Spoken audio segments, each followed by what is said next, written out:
Hello again, SGBers. I'm Companion Wolf. Welcome to another Smile Game Builder tutorial. A while ago, in tutorial 19, I introduced a simple crafting system for cooking. If you've been following my tutorials so far, you'll remember that we used two ingredients, eggs and lemon balm, to make fried eggs, omelettes and healing potions, all on the same magical crafting table.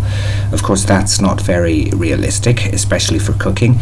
So in this tutorial, I'm expanding on the previous one and adding several new elements and layers to it. Over the next few weeks, I'll continue focusing on the crafting system as a whole. However, as and when inspiration strikes, the topic may change, but I'll come back to the crafting system and continue making it more advanced and versatile, including adding new elements like fishing and farming. So after the intro, we'll get straight into it.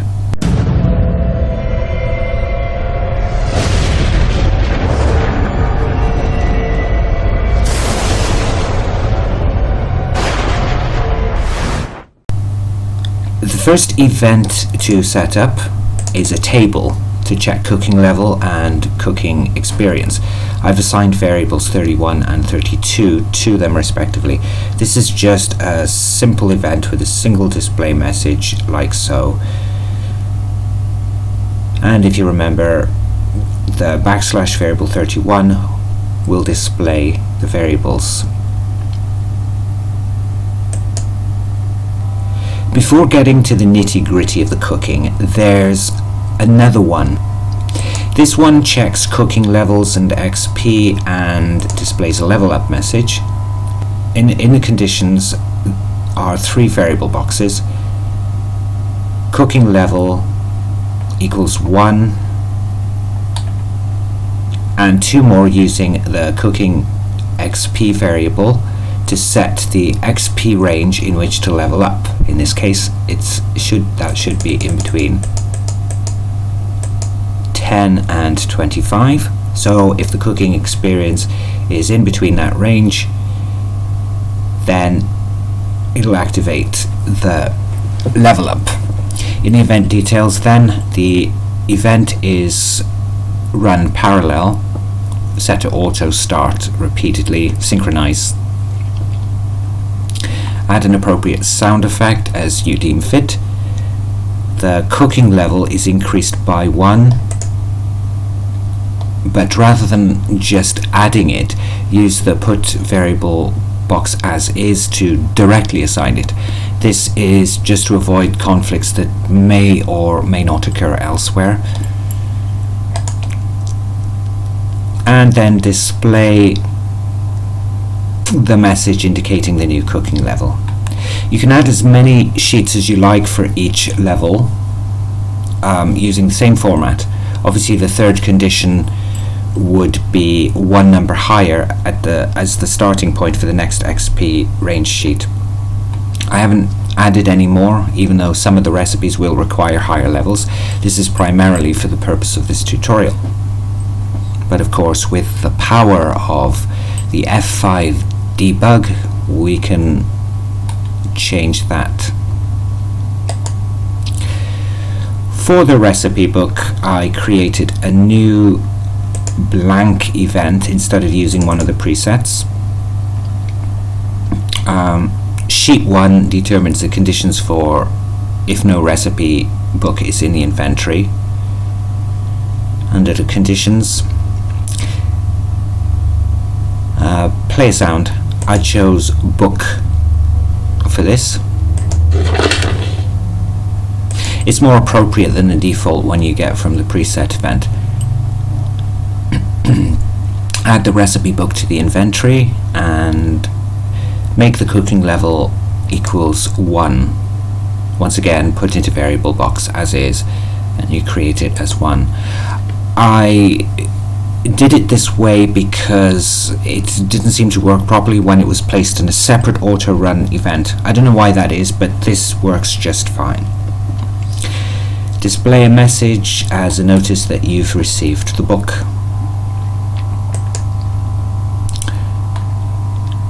And now onto the cooking. For those who recall the previous cooking tutorial, you'll notice that this has been vastly changed. Just for this tutorial, I've automatically given Sion all the ingredients he needs, but in the game you'd need to either gather them yourself or buy them from a shop. On sheet 1, the condition is set to the variable recipe equals 0. Normally you wouldn't need to put this since all the variables are 0 by default. However, for some unknown reason, it just wouldn't work for me without it. The event trigger can be set to when main hero talks if you want to interact with the stove each time you create the meal, but I found it more convenient to use the when making contact with a player option. You just press up each time you want to cook something to bring up the menu.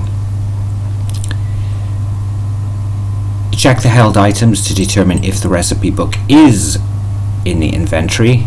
If it's not, we follow its no to display a message that states you don't have the recipe book. If so, under yes, we have a selection of meals to make for breakfast, lunch and supper. Incidentally, when you commit the options in display selection, you can't change them afterwards. You're also limited to 4 choices, which makes things more challenging when you want more options, such as in the crafting system. Just something to bear in mind when planning your recipe choices. You can always recycle option 4 as going to the next page, or having the 4th option, under the 4th option having another selection branch with more recipe options. Actually, these would be some nice features to have. More options for sure, and the ability to add more choices for editing later. Certainly some things for Smile Boom to consider anyway. For each of the options, I've given the variable recipe values of 2, 3 and 4 respectively. In fact, each of these is assigned the same variable as its corresponding sheet, as you'll see. Sheet 2 for breakfast, which for the purposes of this tutorial has eggs as the staple for breakfast. The condition is set to 2. As I mentioned, this corresponds to the sheet number. It just makes things much easier to reference. And with that, I'll go through each of the breakfast choices in turn and return here as needed. So for scrambled eggs, sheet 5, the condition recipe is again set to 5. The event is triggered once only, as all the recipes are. Now I usually like making my scrambled eggs with 2 eggs, so with the check held items branch, if you don't have enough eggs, it'll display the message saying so. If you do, add 1 to the cooking XP in the variable box, because making scrambled eggs is easy. Normally you'd add a bit of butter and milk or water to mix as well, but we're not going to do that here. Subtract 2 eggs from the inventory, add another message, and finally set the recipe 0 at the very end to start the process again. So back to sheet 2 for the fried eggs. Recipe set to a value of 6. In sheet 6, it's pretty much the same as sheet 5. In fact, all of the recipes sheets are clones with a few tweaks. 1 fried egg requires 1 egg. So, since fried eggs are slightly more difficult to get right, especially if you like flipping them over like I do, if you don't do it right, the yolk breaks, and I hate that. Hence, you gain more experience for it. So experience is set to 2. and the rest is straightforward, relevant to the eggs. And again, the variable is reset right at the end. Back to sheet 2, this time for making an omelette. You'll see some additional choices. Since omelettes can be quite tricky, especially if you overstuff them with their fillings, you need a bit more experience and practice to get it right. So we add a variable box check to check if the cooking level is 2 or above. If it isn't, add a message along with the required cooking level and reset the recipe. But under yes, recipe equals 7.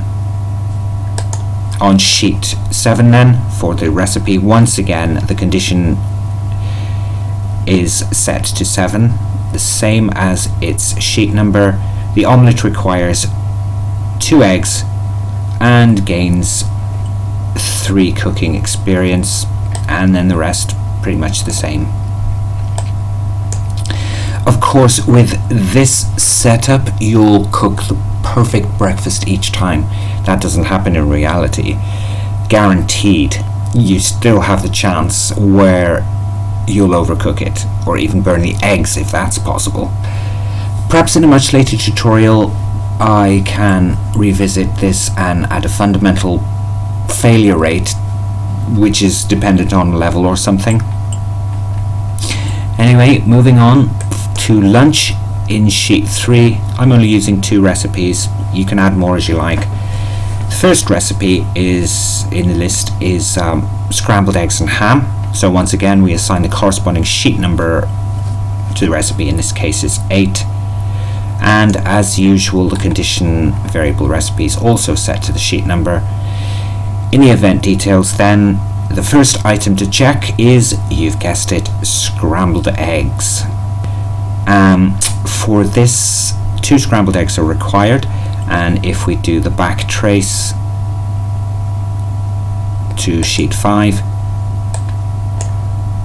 we know that 4 eggs are needed to make 2 scrambled eggs. So assuming you have the ingredients, you can make them, then come back to this and move on to the ham. Of course, if you don't have the scrambled eggs, you'll have a message, and if you don't have the ham, you also have a message. Under the ham, yes, add 5 to the cooking level because it's a little more advanced, I guess. Subtract the items, give the scrambled egg and ham to the chef to display a message, and finally reset the variable box. Back to sheet 3 and the second option, which is ham and potato pie. You could also add a 4th option here on sheet 1 where you have to make the pie crust. So the 4th option would be either pastry or dessert. The recipe variable would then be given its corresponding sheet number, and you'd set up the ingredients you'd need. Basically, it would be flour, butter and water, so you'd set the ingredients check the same way as with the other recipes. Back to the pie. This is quite a bit tricky to perfect, so the required cooking level would be 3. As we see here. Okay, this should be ham and potato pie. So I'll just change that quickly. So the requirements to make ham and potato pie is 3. If it isn't, you'll have the message reset and then go back to variable 9. On sheet 9, the procedure is exactly the same as with the scrambled eggs and ham, except the condition, of course, the ingredients and quantities and corresponding messages. If you were to add the pie crust as a requirement, it would be the first branch with the other branches under its yes. Once again, at the very end, we just reset it.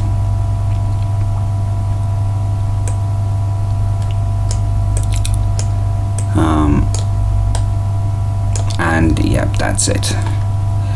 I'm not going to bother with sheet 4 for the supper because it would be set up in the same way as the others with your choice of recipes, and it would take up too much time. There is a lot of repetition, but this is the way it's done in SGB, and when everything is separated as it is here, it's definitely the best method. If everything was on a single sheet, it would be way too big and convoluted to keep track. Yes, I know, because I tried it. It's also very easy to expand. You can add things and remove things the way you want it, but don't forget you can use the text form display mode to highlight things, cut, copy and paste them where you see fit, instead of having to do that in the normal mode one at a time.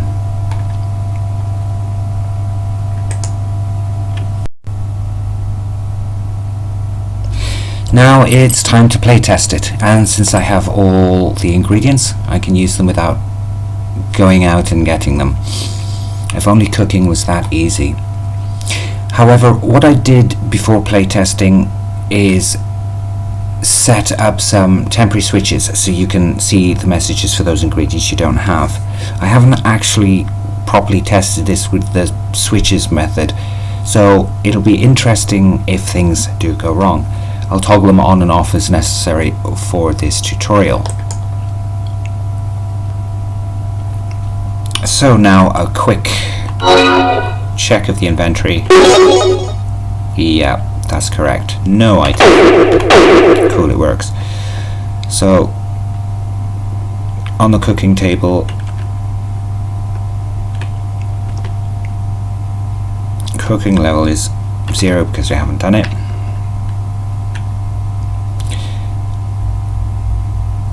I don't have a recipe book yet. Perhaps I should look around for one first. And incidentally, this is just basically a little experiment I did for the graphics.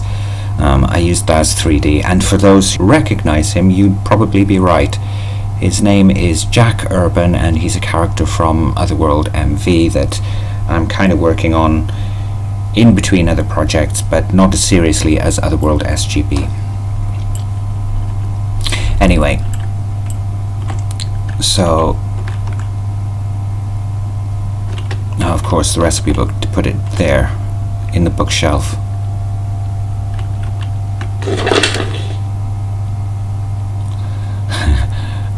That just doesn't look like a happy smile, does it? It looks more like a grimace, but I think that's just Jock. He doesn't smile a lot anyway. So we go back. Let's go for breakfast. Scrambled egg. I have no eggs. And you can see from the book the cooking level is 1. So by the power of F5 we have eggs.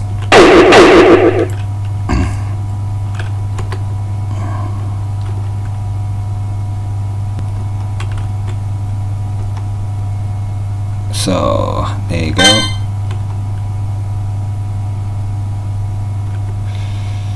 And let's try for an omelette.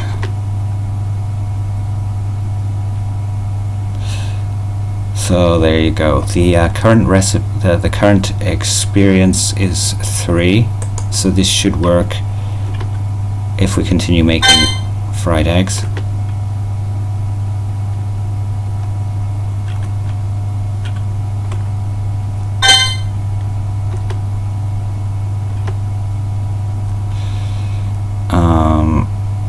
How about some lunch? Don't have enough ham, but you do have the eggs. Okay.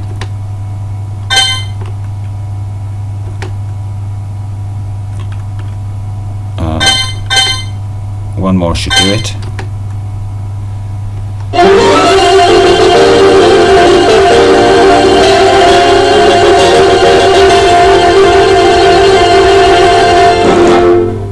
Ta-da! Level up.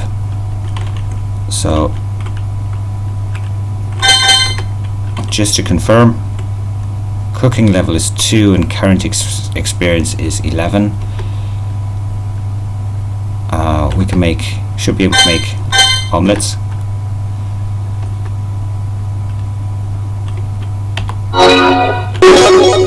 There you go, omelets, scrambled egg, fried eggs.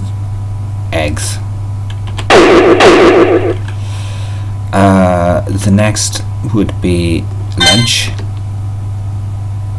and of course we still don't have ham. So once again,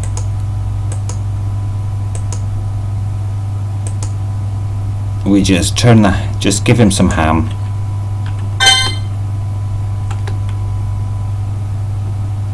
Done. Potatoes. That's a little bit of a bug.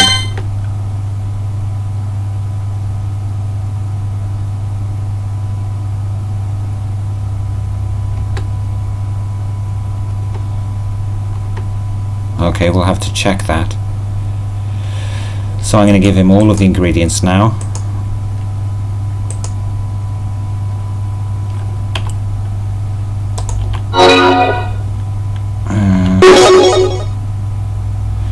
Potato, ham, and egg.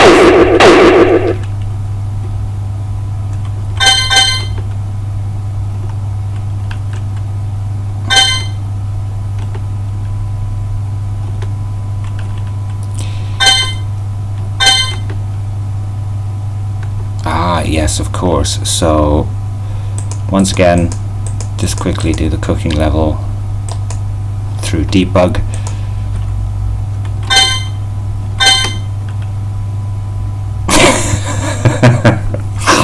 yeah, another bug.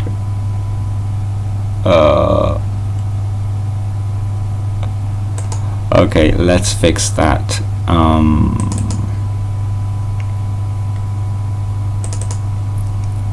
On sheet 9,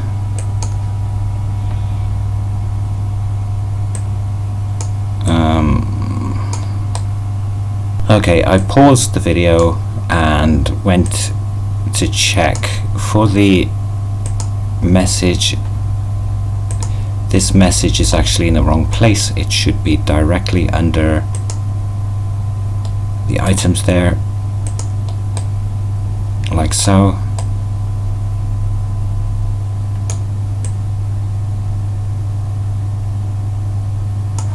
And our disappearing ham and potato pie, for some reason I put this in the wrong place as well, so I moved it down,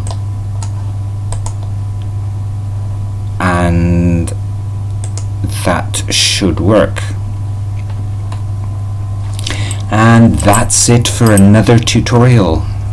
In the next one, notwithstanding that another idea might crop up, I'll continue with the crafting system. I was thinking about revisiting the mining if I can get the timers to refresh the ores after a set amount of time working. If not, it'll be fishing. Which would you prefer, mining or fishing, or something completely different related to the crafting system? Share your preferences in the comments below and I'll take a look. In the meantime, as always, if you found this tutorial useful, give it a like and subscribe for more videos. You can also follow me on Twitter and Facebook, or visit the official Smile Game Builder Subsite and RPG Maker Times blog for more updates. That's it for another tutorial. Thanks for watching. Until the next.